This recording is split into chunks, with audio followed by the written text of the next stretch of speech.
2016 के बाद से अचानक खाटू श्याम बाबा का ट्रेंड कैसे आया।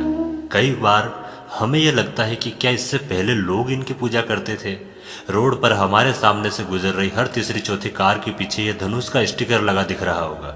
कई लोगों को समझ में नहीं आ रहा होगा कि हारे का सहारा बाबा श्याम हमारा। अचानक लोगों ने यह स्टिकर लगवाना शुरू क्यों कर दिया। कई लोग मानते हैं शायद ये श्री कृष्ण का कोई दूसरा अवतार होंगे।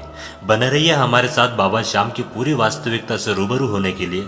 उससे पहले चैनल को सब्सक्राइब जरूर कर देना। सच्चाई शुरू होती है महाभारत युद्ध के समय से। बर्बरीक यह महाभारत के चरित्र का नाम है। वे महाभारत के एक महान योद्धा थे, या फिर यूं कहें कि कुरुक्षेत्र रणभूमि में असली जीत के हकदार थे। वे घटोत्कच और अहिलावती नागकन्या माता के बेटे थे। बर्बरीक को उनकी मां ने जिंदगी में सबसे बड़ी सीख यही दी थी कि बेटे हारे हुए इंसान और प्राणियों की हमेशा मदद करना चाहिए। तुम्हें जब भी यह लगे कि कोई हार रहा है, कोई फेलियर के सामने जाके खड़ा है, तुम हमेशा ऐसे लोगों का साथ देना और हारने वाले की तरफ से लड़ना। और वे इसी सिद्धांत पर लड़ते भी रहे। बर्बरीक को कुछ ऐसी सिद्धियां प्राप्त थी जिनके बल से पलक झपकते ही महाभारत युद्ध में भाग लेने वाले समस्त वीरों को मार सकते थे। उन्होंने युद्ध कला अपनी मां से सीखी और मां आदि शक्ति की घोर तपस्या करके उन्हें प्रसन्न किया और 3 अभेद्य बाण प्राप्त किए और 3 बाणधारी का प्रसिद्ध नाम भी प्राप्त किया। ईसा पूर्तिक वाल्मीकि ने प्रसन्न होकर उन्हें धनुष प्रदान किया, जो कि उन्हें तीनों लोकों में विजय बनाने में समर्थ था। महाभारत का युद्ध कौरवों और पांडवों के मध्य टकरार पर था। जब यह खबर बर्बरीक को प्राप्त तो उनका भी युद्ध में शामिल होने का मन हुआ। जब वे अपनी मां से आशीर्वाद लेने पहुंचे, तब मां ने फिर से अपने पुराने वादों को दोहराया और कहा कि बेटे, हारे हुए पक्ष की तरफ से लड़ना है तुम्हें। अपने नीले घोड़े के साथ अपना धनुष और 3 बाण उठाए और कुरुक्षेत्र रणभूमि का रास्ता पकड़ लिया। सर्वव्यापी श्री कृष्ण ने ब्राह्मण वेश धारण कर बर्बरीक से परिचित होने के लिए उन्हें रोका और यह जानकर उनकी हंसी भी उड़ाई कि वे केवल 3 बाण लेकर युद्ध में लड़ने आए हैं।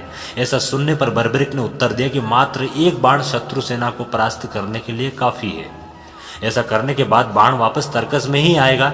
यदि तीनों बाणों को प्रयोग में ले लिया तो तीनों लोकों में हाहाकार मच जाएगा। इस बात पर कृष्ण ने बर्बरीक को चुनौती दी कि सामने खड़ा ये पीपल का पेड़, इसके सारे पत्ते जो इसी पेड़ के हैं, उनके हर एक पत्ते में छेद करके बताओ।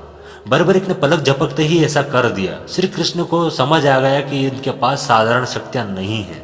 श्री कृष्ण ने बालक बर्बरीक से पूछा कि वे युद्ध में किस ओर से सम्मिलित होंगे। तो बर्बरीक ने अपनी मां को दिए हुए वचन को दोहराया और कहा कि मैं उस ओर से भाग लूंगा जिस ओर की सेना निर्बल हो चुकी होगी और हार की ओर अग्रसर होगी। श्री कृष्ण जानते थे कि युद्ध में हार तो कौरवों की निश्चित है और इस पर अगर बर्बरीक ने उनका साथ दिया तो परिणाम उल्टा हो जाएगा।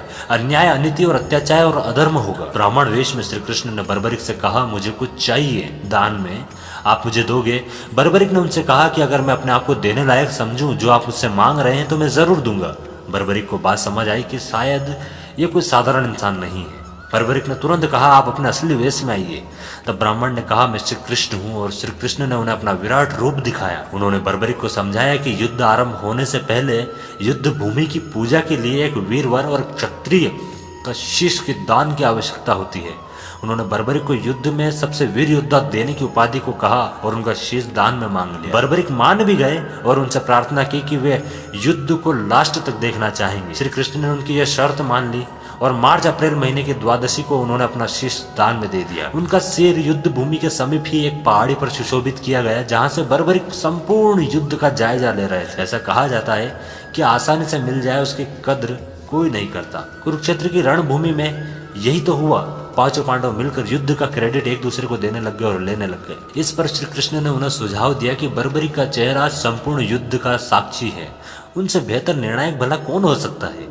सभी इस बात से सहमत हो गए और बर्बरीक के शीश ने उत्तर दिया कि श्री कृष्ण ही युद्ध में विजय प्राप्त कराने में सबसे महान काम किया है।